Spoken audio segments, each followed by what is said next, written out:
ஹாய்ங்க. இந்த வீடியோவில் காலிஃப்ளவர் உருளைக்கிழங்கு பொரியல் எப்படி பண்ணலான்னு பார்க்கலாம். முதல்ல ஒரு பாத்திரத்தில் தண்ணி கொதிக்க வச்சுக்கோங்க.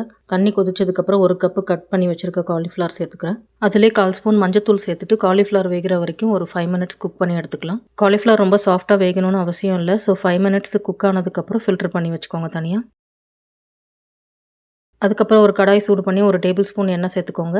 எண்ணெய் சூடானதும் 1 ஸ்பூன் கடுகு உளுத்தம் பருப்பு சேர்த்துட்டு கூடவே 1/2 ஸ்பூன் சோம்பும் சேர்த்துக்கிறேன். கடுகும் சோம்பும் பொரிஞ்சதுக்கப்புறம் கொஞ்சமாக பெருங்காயத்தூள் கருவேப்பிலை சேர்த்துட்டு ஒரு மீடியம் சைஸ் வெங்காயத்தை பொடியை கட் பண்ணி சேர்த்துக்கிறேன். வெங்காயம் ஃபாஸ்ட்டாக வதங்குறதுக்கு ஒரு 1/2 ஸ்பூன் உப்பு சேர்த்துக்கிறேன்.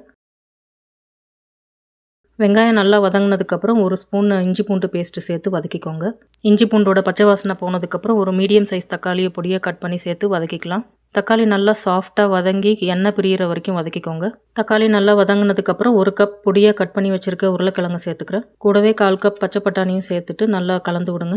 இப்போ இந்த பொரியலுக்கு தேவையான மசாலா பவுடர்லாம் சேர்த்துடலாம். முதல்ல 1 ஸ்பூன் குழம்பு மிளகாத்தூள் சேர்த்துக்கிறேன். கூடவே 1/2 ஸ்பூன் காஷ்மீரி சில்லி பவுடர் சேர்த்துருக்கேன் கலருக்காக. 1/2 ஸ்பூன் சோம்பு பவுடர் சேர்த்துக்கிறேன். 1/4 ஸ்பூன் கரம் மசாலா சேர்த்துட்டு நல்லா கலந்து விட்டுருங்க.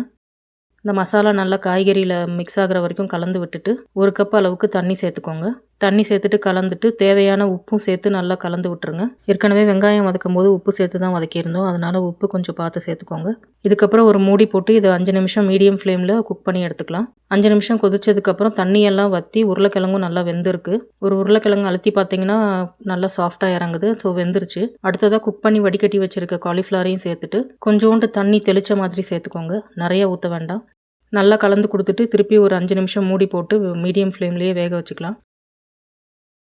5 நிமிஷம் குக் பண்ணதுக்கப்புறம் காலிஃப்ளவர் உருளைக்கிழங்கும் நல்லா ஒன்று சேர்ந்து வெந்து வந்திருக்கு. இப்போ கொத்தமல்லி தழை கொஞ்சம் தூவிட்டு ஸ்டவ் ஆஃப் பண்ணிவிடுங்க. இந்த பொரியல் மோர் குழம்பு, ரசம், தயிர், சாம்பார்னு மைல்டான எல்லா குழம்புக்கும் செட் ஆகுங்க. ட்ரை பண்ணி பாருங்கள். ட்ரை பண்ணிவிட்டு எனக்கு கமெண்ட்டில் ஃபீட்பேக் சொல்லுங்கள். பாய்.